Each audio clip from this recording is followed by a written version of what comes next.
Bismillahirrahmanirrahim. Assalamualaikum warahmatullahi wabarakatuh. Alhamdulillahirabbil alamin. Wa bihi nasta'inu ala umurid dunya waddin. Assalatu wassalamu ala asyrafil anbiya'i wal mursalin wa ala alihi wa ashabihi rasulillahi ajma'in.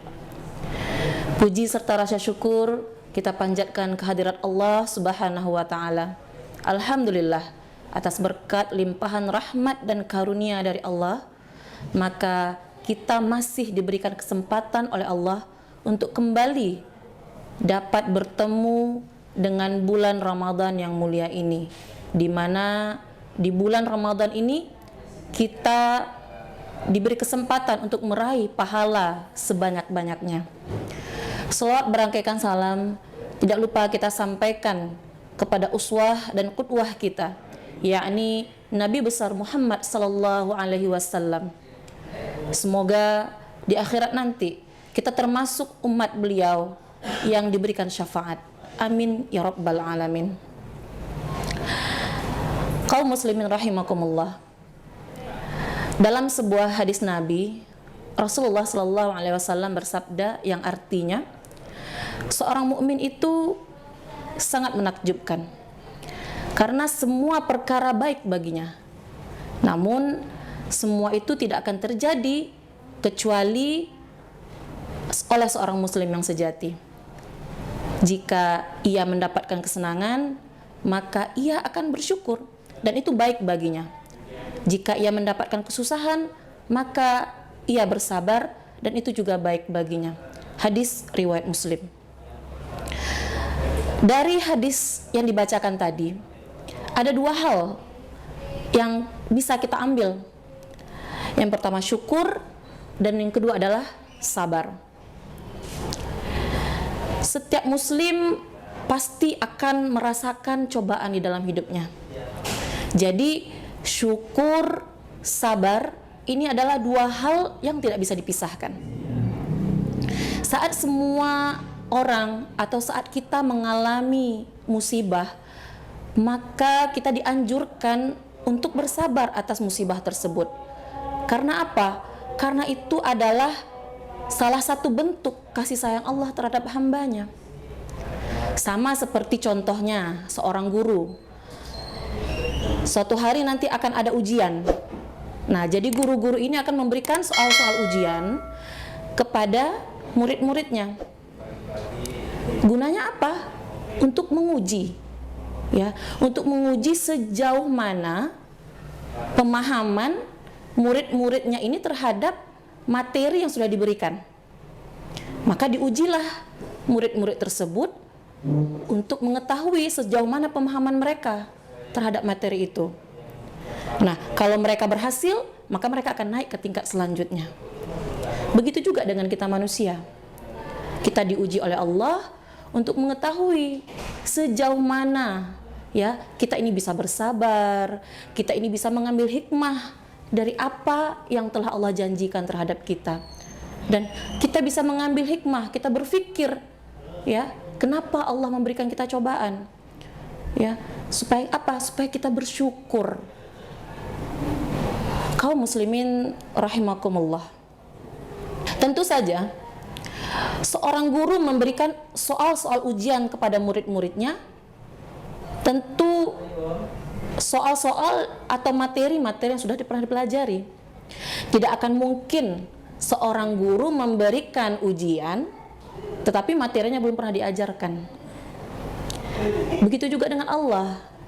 Artinya apa? Ketika seorang guru memberikan ujian tentu masih di batas kemampuan murid-muridnya. Begitu juga dengan Allah. Allah yang maha mengetahui isi hati manusia, Allah yang menciptakan kita, tentu Allah tahu ya sejauh mana kita mampu menghadapi cobaan tersebut. Dan Allah tidak akan memberikan cobaan melainkan dari kemampuan hambanya. La yukallifullahu nafsan illa wus'aha. Allah tidak akan membebani seseorang melainkan sesuai dengan kemampuan hambanya. Allah Subhanahu wa taala telah mengatur alam semesta beserta isinya. beserta takdir dan ujian yang akan dihadapi oleh hamba-hambanya.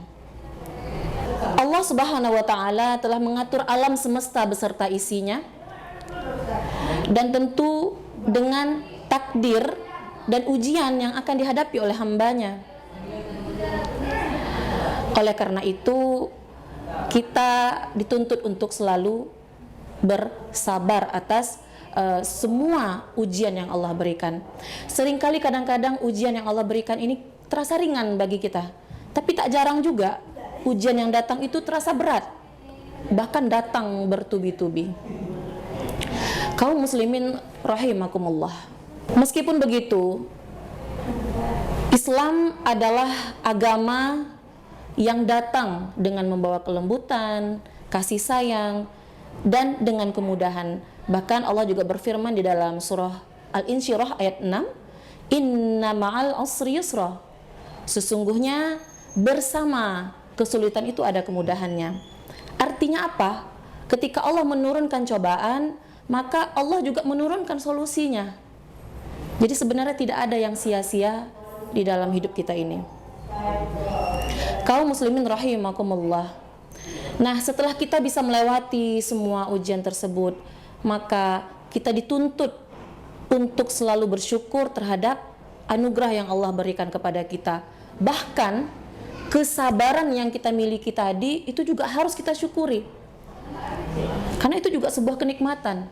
Tidak semua orang bisa memiliki kesabaran seperti yang kita bisa jalankan, maka hal itu juga patut kita syukuri.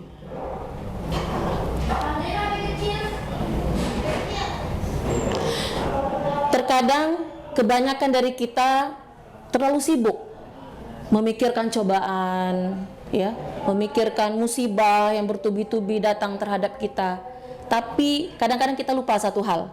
Kita lupa bahwa Allah selama ini banyak sekali memberikan nikmat kepada kita. Misal nikmat hidup, ya, nikmat punya orang tua yang baik, nikmat mempunyai anak yang soleh, punya tetangga, punya teman-teman yang baik, punya suami yang baik. Itu semua kenikmatan, itu semua rezeki. Maka kita harus bersyukur terhadap apa yang telah Allah berikan. Karena kalau kita bersyukur, Allah akan tambah lagi nikmat itu. Ya, Allah berfirman, "La in syakartum la azidannakum wa la in kafartum inna adzabi lasyadid." Bersyukurlah kepadaku, kata Allah, maka aku akan tambah nikmatmu. Tetapi kalau kamu ingkar dengan nikmatku, sesungguhnya azabku sangat pedih. Na'udzubillahi min dzalik. Kaum muslimin, belum tentu semua orang yang mendapatkan harta yang banyak, punya jabatan, ya, punya rumah yang besar, mereka tidak diuji. Sesungguhnya mereka juga sedang diuji dengan harta mereka. Kadang-kadang kita melihat ada orang yang punya rumah besar, harta banyak, jabatan yang bagus, ternyata mereka diuji dengan anaknya yang tidak patuh, ya, dengan anaknya yang suka melawan, punya istri yang tidak mau patuh. Atau kita melihat orang yang punya banyak harta, tetapi dia diuji dengan kesehatannya, sakit, ya, sakit parah sampai masuk ke rumah sakit berkali-kali. Jadi kita memandang hidup ini jangan pernah selalu memandang ke atas, tapi pandanglah ke bawah. Agar apa? Agar hadir rasa syukur di dalam hati kita, sehingga kita tidak menjadi manusia yang kufur akan nikmat Allah Subhanahu wa Ta'ala. Untuk itu, bersyukur akan menjadikan hati kita menjadi tenang. Kita tidak mudah mengeluh karena kita selalu melibatkan Allah dalam setiap aktivitas kita. Ala bidzikrillahi tatma'innul qulub. Ingatlah, kata Allah, hanya dengan mengingat Allah hati akan menjadi tenang. Jadi cara lain dari menghadirkan rasa syukur di hati kita adalah dengan sering-sering melihat orang lain yang lebih susah hidupnya daripada kita. Terutama di bulan Ramadan yang mulia ini, banyak sekali, ya, kita melihat orang-orang yang tidak bisa membeli takjil untuk berbuka puasa. Maka berlomba-lombalah di bulan Ramadan ini untuk meraih pahala, ya, banyak-banyakkan bersabar, dan tentu saja kita harus bersyukur dengan apa yang kita punya sekarang. Demikianlah kultum singkat dari saya.